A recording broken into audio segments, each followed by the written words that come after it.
The fluorescent lights of Diners Delight, a struggling chain of family restaurants, hummed with a weary resignation. The air, thick with the scent of stale coffee and fried onions, clung to the faded vinyl booths and chipped laminate tables. It was 7 p.m. on a Friday, usually prime dinner rush, but only a handful of tables were occupied. The once bustling eatery, a staple in countless small towns, was a shadow of its former self. At a booth tucked away in the back, a man sat alone, nursing a glass of lukewarm water. He was nondescript, dressed in a plain polo shirt, faded jeans, and a worn baseball cap pulled low over his eyes. His name was Arthur Sterling, and to the casual observer, he was just another weary traveler passing through. In reality, Arthur Sterling was the CEO of Sterling Holdings, a multi-billion-dollar conglomerate that had recently acquired Diners Delight as part of a distressed assets portfolio. He was here, undercover, for a deep dive into the company's operational failures, a first-hand assessment before the inevitable, drastic restructuring. Arthur had been doing this for weeks, visiting various Diners Delight locations across the country, observing, listening, and taking meticulous notes. His findings were grim: inefficient service, uninspired menus, demoralized staff, and a general air of neglect. The data confirmed what his gut already told him.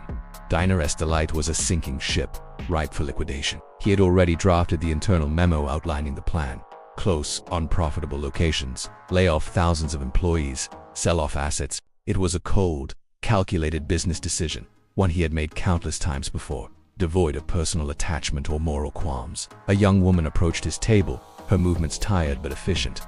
Her name tag read Sarah. Her uniform, a pale blue apron over a white shirt, was clean but clearly well worn, a testament to countless washes. Her eyes, though weary from long shifts and low pay, held a spark of resilience, a quiet determination that Arthur, despite his detached observation, couldn't help but notice. "Welcome to Diners Delight," she said, her voice practiced, a faint, almost automatic smile touching her lips. "Can I get you started with anything to drink?" "Just water, thank you," Arthur replied, his voice gruff, maintaining his persona of an ordinarily slightly impatient customer. He picked up the laminated menu, pretending to study it, but his eyes were actually observing Sarah. She moved with a quiet grace, clearing tables, refilling drinks, handling the few customers with a professional politeness that seemed almost out of place in such a rundown establishment. She was a small beacon of competence in a sea of mediocrity. "Ready to order, sir?" Sarah asked, returning a few minutes later, notepad in hand, her pencil poised. "Yeah," Arthur said, closing the menu. "I'll have the steak, medium rare and a side salad, ranch dressing." He chose the most expensive item on the menu, a subtle test of the kitchen's capabilities, expecting nothing more than a confirmation of the restaurant's overall decline. Sarah nodded, jotting down the order. As she did, her hand brushed against his, and something small and folded slipped into his palm.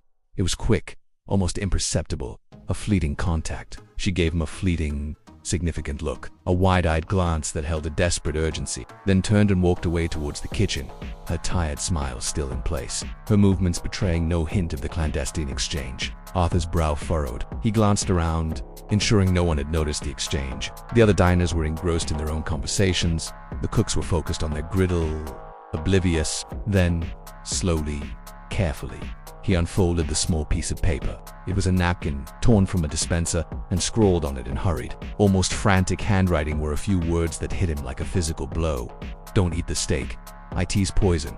Arthur Sterling froze. The lukewarm water glass slipped from his fingers, clattering softly against the table, the sound barely registering amidst the sudden, deafening silence in his own mind. Poison. His mind, accustomed to high-stakes corporate maneuvers, hostile takeovers, and ruthless negotiations, struggled to process this. Was it a prank? A disgruntled employee seeking revenge for anticipated layoffs? Or something far more sinister, a criminal act unfolding right before his eyes? He looked up, his eyes immediately finding Sarah, who was now at the counter, taking another order, her back to him. She didn't look back. Her movements were still calm, methodical, a testament to her self-control or perhaps her fear. Arthur's first instinct was to call security, to alert the local police, to initiate a full-blown emergency protocol. But then he hesitated. If this was a genuine threat, a public spectacle might cause widespread panic, jeopardize the ongoing investigation into Diners Delight, and, most importantly, potentially put Sarah in grave danger. He had to be discreet, to act with surgical precision.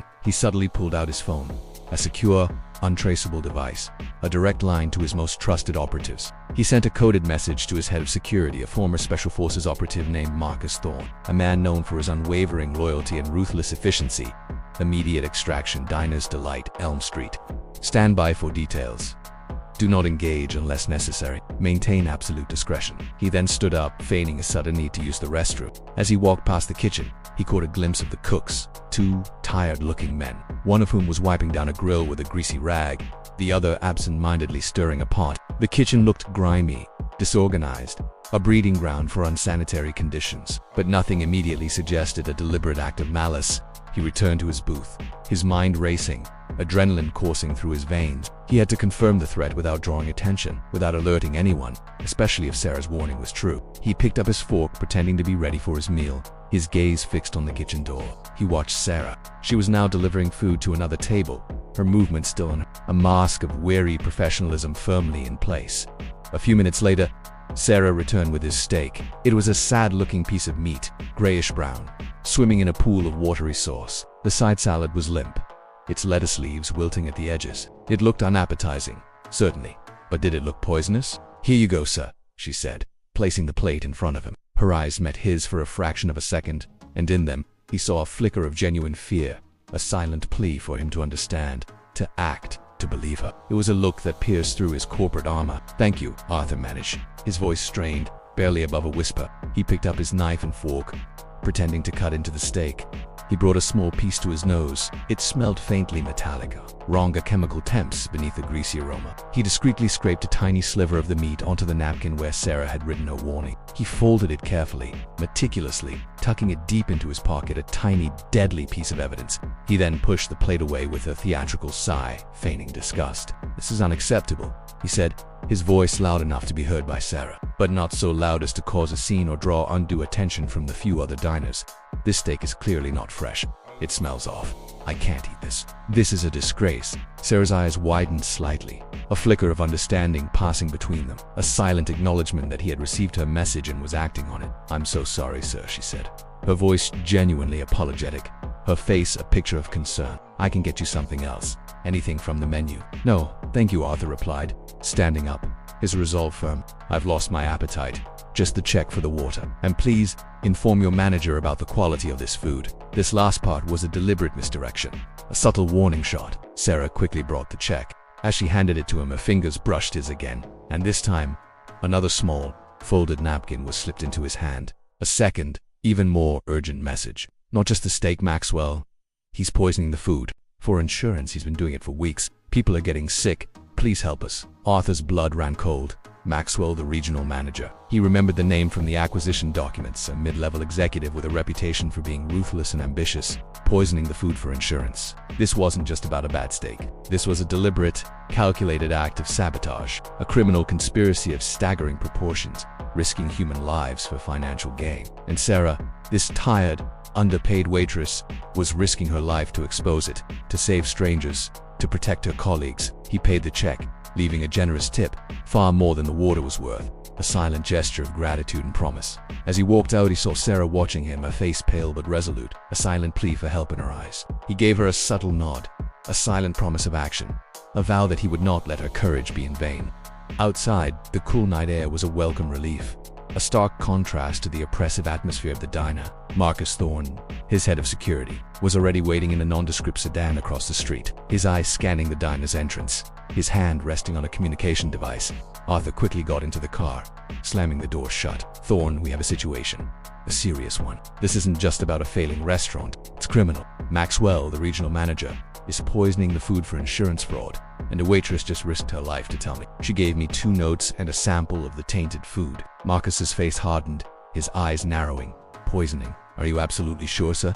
That's a massive accusation." "I have a sample of the steak," Arthur said, pulling out the napkin with a sliver of meat, "and 2 notes from the waitress. Get this to the lab immediately.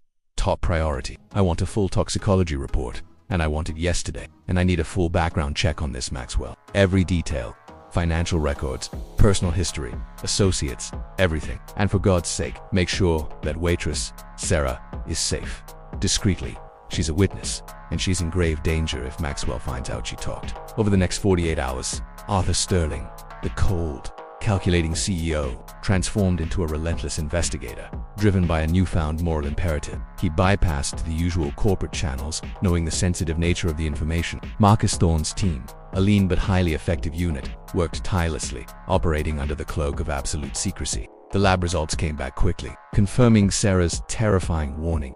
The steak contained trace amounts of a slow-acting toxin, a synthetic compound designed to cause severe gastrointestinal distress, neurological symptoms, and long-term organ damage, but not immediate death. This was crucial. It was designed to look like a widespread food poisoning outbreak, difficult to trace, allowing Maxwell to collect a massive insurance payout, effectively burning the company to the ground for profit, leaving thousands jobless and countless customers sickened. Marcus Thorne's team, using their extensive network and advanced forensic techniques, uncovered a shocking web of deceit. Maxwell had been systematically replacing key ingredients, vegetables, even condiments, with tainted products sourced from a shell company he secretly owned. He had been bribing local health inspectors to overlook violations and manipulating inventory records to cover his tracks. He had also been quietly siphoning off funds for years, pushing Diners Delight to the brink of bankruptcy, making his elaborate insurance fraud scheme seem like a desperate last resort, a plausible narrative for the company's demise. They've found evidence of multiple food poisoning claims filed across various locations in recent weeks,